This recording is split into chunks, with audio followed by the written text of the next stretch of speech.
जय श्री राधा कृष्ण। आप सभी का आपके अपने YouTube चैनल MK स्टोरीज में बहुत बहुत स्वागत है।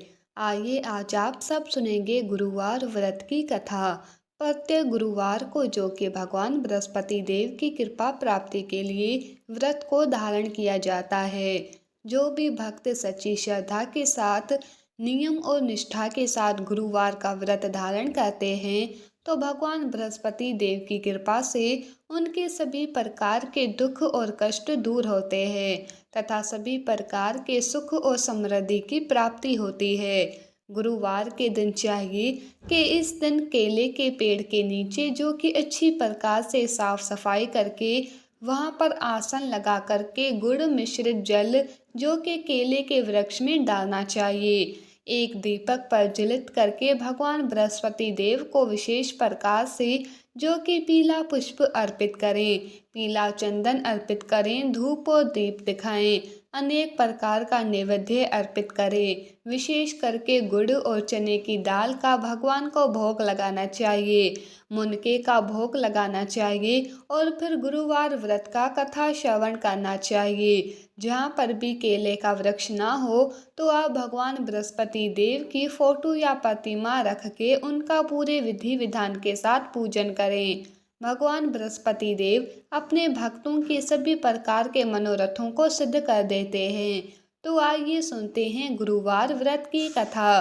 तो बोलिए प्रेम से भगवान बृहस्पति देव की जय, भगवान विष्णु की जय, माता लक्ष्मी की जय। कथा के अनुसार प्राचीन काल में एक बहुत ही निर्धन ब्राह्मण रहता था। उसकी कोई संतान ना थी। वो नित्य पूजा पाठ करता, उसकी स्त्री ना स्नान करती और ना ही किसी देवता का पूजन ही करती थी। इस कारण ब्राह्मण देवता जो कि बहुत दुखी रहते थे, अपनी पत्नी को बहुत समझाते किंतु उसका कोई परिणाम ना निकलता।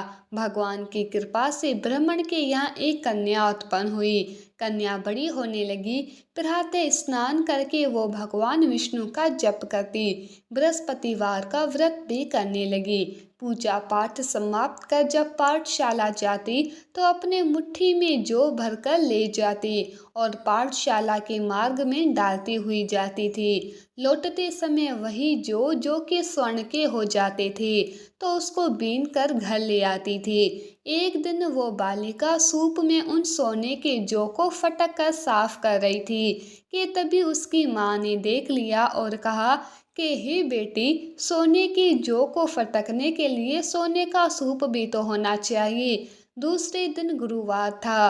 कन्या ने व्रत रखा और भगवान बृहस्पति देव से सोने का सूप देने की उनसे प्रार्थना की और कहा कि हे प्रभु, यदि सच्चे मन से मैंने आपकी पूजा की हो तो मुझे सोने का सूप दे दो। बृहस्पति देव ने उसकी प्रार्थना स्वीकार कर ली और रोजाना की तरह वो कन्या जो फैलाती हुई पाठशाला चली गई। पाठशाला से लौटकर जब वो जो बीन रही थी तो बृहस्पति देव की कृपा से उसे सोने का सूप मिला। उसे वो घर लेकर आई और उसे जो फटकर साफ करने लगी, परंतु उसकी माँ का वही ढंग रहा। एक दिन की बात है, कन्या सोने के सूप में जब जौ को साफ कर रही थी उस समय उस नगर का राजकुमार वहां से निकला। कन्या के रूप और कार्य को देखकर वो उस पर मोहित हो गया। राजमहल आकर वो भोजन तथा जल त्याग कर उदास होकर लेट गया। राजा को जब राजकुमार द्वारा अन्न और जल त्यागने का समाचार प्राप्त हुआ तो अपने मंत्रियों के साथ वो अपने पुत्र के पास गया और पूछा कि हे बेटा, तुम्हें किस बात का कष्ट है?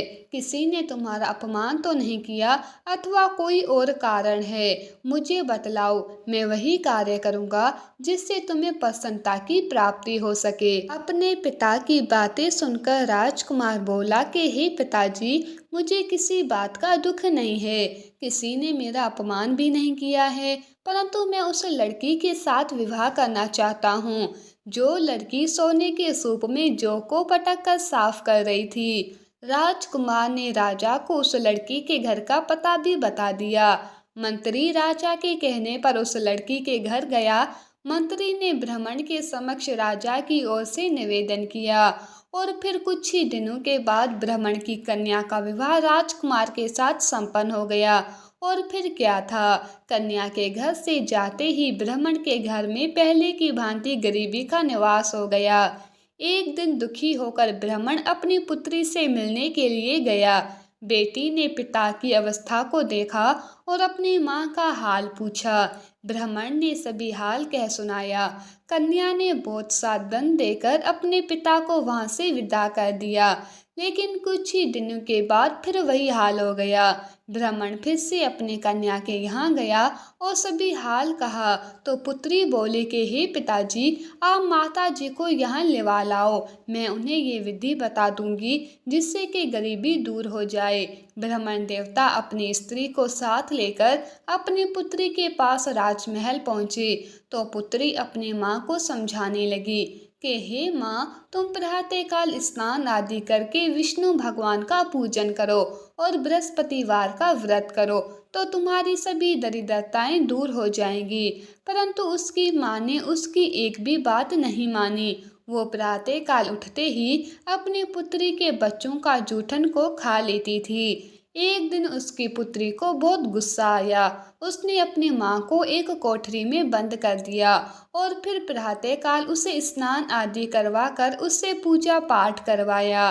तब जाकर के उसकी माँ की बुद्धि ठीक हो गई। इसके बाद नियम से पूजा पाठ करने लगी और प्रत्येक बृहस्पतिवार को व्रत भी करने लगी। और फिर इस व्रत के प्रभाव से मृत्यु के बाद वो स्वर्ग को गई। वो ब्राह्मण भी सुख पूर्वक इस लोक का सुख भोग कर अंत में स्वर्ग को प्राप्त हुआ। बृहस्पति देव सभी कामनाएं पूर्ण करते हैं। जो सद्भावना पूर्वक बृहस्पतिवार का व्रत करते हैं एवं कथा पढ़ते हैं अथवा सुनते हैं और दूसरों को भी सुनाते हैं, बृहस्पति देव उनकी सभी मनोकामनाएं पूर्ण करते हैं और उनकी सदैव रक्षा करते हैं। जो संसार में सद्भावना के साथ गुरुवार का पूजन एवं व्रत सच्चे हृदय से धारण करते हैं उनकी सभी कामनाएं वैसे ही पूर्ण होती है जैसी सच्ची भावना से राजा और रानी ने बृहस्पति देव की कथा का गुणगान किया था तो उनकी सभी इच्छाएं बृहस्पति देव जी ने पूर्ण की। इसीलिए सबको कथा सुनने के बाद प्रसाद लेकर जाना चाहिए और हृदय से उनका मनन करते हुए जयकारा बोलना चाहिए। तो बोलिए प्रेम से भगवान बृहस्पति देव की जय, भगवान विष्णु की जय, माता लक्ष्मी की जय, सर्व देवी देवता की जय। इसी प्रकार से जो भी भक्त सच्ची श्रद्धा के साथ नियम और निष्ठा के साथ गुरुवार का व्रत धारण करते हैं, भगवान बृहस्पति देव का पूजन करते हैं, कथा श्रवण करते हैं तो भगवान बृहस्पति देव उनकी सभी मनोकामनाएं पूर्ण करते हैं। गुरुवार के दिन जो भी भक्त जन व्रत को धारण करने वाले हैं, गुरुवार के दिन कुछ बातों का ध्यान भी रखना चाहिए। गुरुवार के दिन इस दिन शुद्ध और सात्विकता का पालन करना चाहिए, ब्रह्मचर्य का पालन करना चाहिए। इस दिन बाल, दाढ़ी, नाखून आदि नहीं काटने चाहिए। इस दिन पूजन में पीली वस्तु का प्रयोग करना चाहिए और भोजन में भी पीली वस्तु का प्रयोग करना चाहिए। इस दिन नमक ग्रहण नहीं करना चाहिए। बाल, दाढ़ी, नाखून आदि नहीं काटने चाहिए। साबुन, सर्फ का प्रयोग इस दिन नहीं करना चाहिए और पूर्ण श्रद्धा भक्ति भाव के साथ भगवान का पूजन, कथा श्रवण आदि करनी चाहिए। इससे भगवान बृहस्पति देव अति प्रसन्न होते हैं और अपनी कृपा प्रदान करते हैं। तो आशा करती हूँ कि ये जानकारी आपको अच्छी लगी हो। इसी प्रकार से कथा को सुनने के लिए, व्रत पूजा के बारे में जानने के लिए चैनल पे अगर आप पहली बार आए हैं तो चैनल को लाल बटन दबा करके सब्सक्राइब करें। साथ में बेल आइकन घंटी को दबाएं ताकि आने वाली वीडियो का नोटिफिकेशन आपको समय से मिलता रहे। वीडियो को लाइक करें, शेयर करें, सुखी रहें और स्वस्थ रहें। जय श्री राधा कृष्ण।